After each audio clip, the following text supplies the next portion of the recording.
let's go down that track in like how do we find that person, and what qualities they have. So first and foremost, like you said, experience. Yep. And then experience in terms of like how many properties they've managed, how long they've been doing it for, and I guess like you said, asking them how long do you want to keep doing this. Yeah, so asking like I'd like to see at least 4 years experience because as I said, the turnover rate sits around that, I'd say, 1 year mark. If they're there for 4 years, the chances are that they're going to stick around for another couple of years. Also asking what their preferences are for the next 5 years. Do they want to stay in property management? Do they want to get in sales? It's just a free flowing conversation. Like you want people to have ambitions, right? But you've also got to do what's best for you. If they do have those ambitions to get into that, additional roles within their business, then what's their succession plan? Who are they training up to then take over your property? So having those conversations are key because all that experience that people gain over any career is super valuable, right? Yeah, so valuable. What else? So I like to look at like the reason why I want experience is they understand the common problems that do come up when you have a property. So things that do break, how to best relay that to the owner and how to best, I guess, fix it. And also having those local trade connections is really important because they know, like, and trust them. They've built up that relationship that these trades know to go in, get the work done in an efficient way because it's not just your property that they're looking at. It's their business in itself because they're going to get repeat referral business from that property manager. And over time, they've got a really strong relationship. So you just lean on that so you don't have to have that local influence. You're getting it from your property manager. And another key part is really understanding the laws and the regulations for that state that your property's in, and where you stand as a landlord. Because things may pop up, and it's just good to have that experience to calm you because some things might come up where it can be quite stressful because you're like, oh wow, the property, the tenant hasn't paid rent, and what's my entitlement at this stage, and should I push them? And it's the property manager's experience in dealing with multiple situations which you haven't gone through before because you don't manage multiple properties. To lean on and to give you that guidance, and it just helps you just go, okay, this is what I'm paying you to do. Go and do it.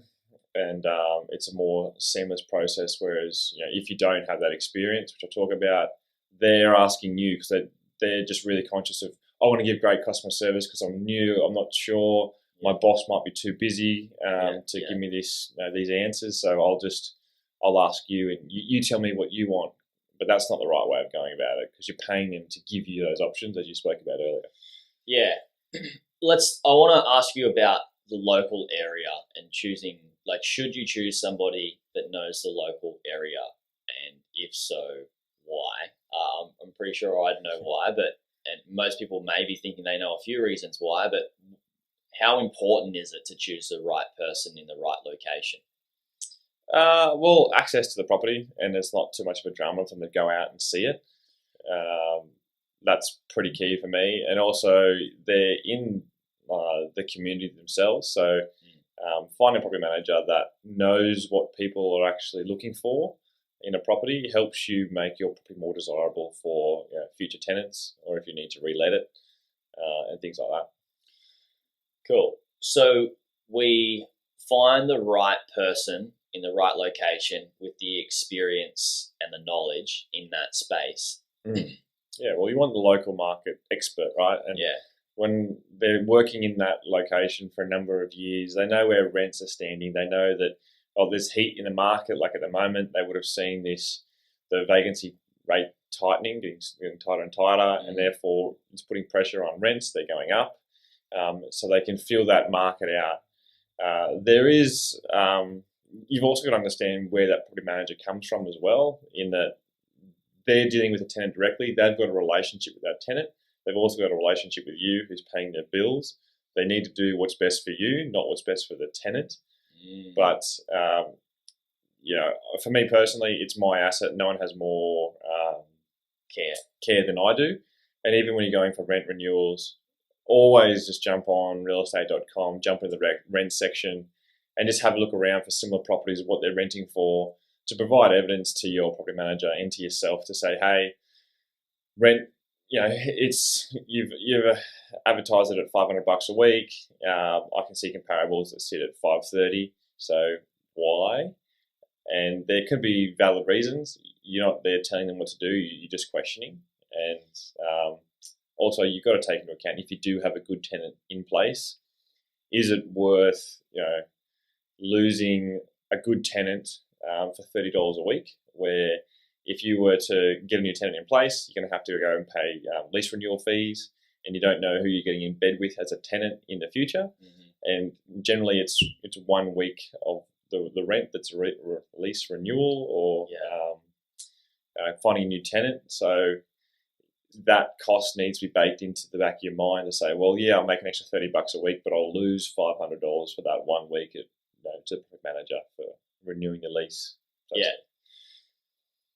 My mind goes to, all right, the property manager is working for me, and sometimes they feel like they're working for the tenant, and they will try and get the tenant on side, or get you on side with the tenant, which I've had happen to me, with a rent increase, saying, oh, this is the rent, this is the current market rent, the tenant only wants to pay this, what do you want to do? And I'm like, well, I'm not gonna be a dick about it. Like, I'm not gonna increase it too much that they leave, and too much that it's like more than market rate, because that's not fair. That's just silly. I'm not all about the money. I'm long term, and they're a good tenant. So they wanted to not increase it. I was like, hang on a second. I'm not going to not increase it when the market rate is higher than what you're currently paying. But the property manager was sort of saying, hey, maybe it's not best to increase it. Like, if you are going to increase it, maybe not too much, because I felt like they really just wanted to make sure they had an easy tenant to manage on their side as well. So my mind goes to, how do I put the property manager to work for me harder? Not that I want to milk them for more dollars, right? But I want me and my property to make more money. And in turn, I want to share a portion of that income or that extra money with them. So what are some of the things that we can do to say, hey, get on my side here and let's both win? Yeah, so the way I look at it is it's good cop, bad cop scenario, where your property manager wants to be that good cop because they got the face-to-face relationship with the tenant. You're the bad cop. You're the landlord. They want to put the rent up. I try to not be, the landlord's putting the rent up, because then people might look at it like, well, stuff the landlord. I'm not going to, do my lawns or, take care of the property. So what I like to do, and it's just simple, is just finding comparable rental evidence. So before, you go into your property manager, you don't tell them what to do, you just stand back and say, here's 3 to 4 key rental evidence that suggests that this property would sit between $530 to $550 a week. Yes, I understand it's a great tenant. However, I've also got to pay my mortgage on the property. I've got to pay all the rates. It's a lot more expensive for me to actually be holding this property than it is for the tenant to be paying the rent. So if you look at it that way, unfortunately, the rent does have to go up. Otherwise, it's putting me into a stressful financial situation, which is going to be bad for the tenant if I'm forced to sell. So yeah, they might have to get kicked out, and then an owner might come in and take over the property. Yep. Yeah. So trying to just relay it in a cool, calm, and collected way is how I go about it. Going into the psyche of humans, right? Like, which I know you love talking about, is no one likes being told what to do. And from a professional point of view, the property manager, they're humans. I know better than you. I'm the property manager. I live here. Don't tell me what to do. Even though you're paying my bill, they won't say it to your face, but quite often that's what happens in the conversation in the background. But that's just part and parcel of business, right? You can't please everybody. Yeah. Well, yeah, people are dealing with their own stuff. As long as you communicate it in a way that is reasonable, hopefully with where they're at in their own mindset, that they can accept it and and work with you. But I think that comes down to having good sales skills and doing the right thing ethically. Even if you do have good sales skills, to get them on your side, so they're happy to do the work for you, and everybody wins. Yeah.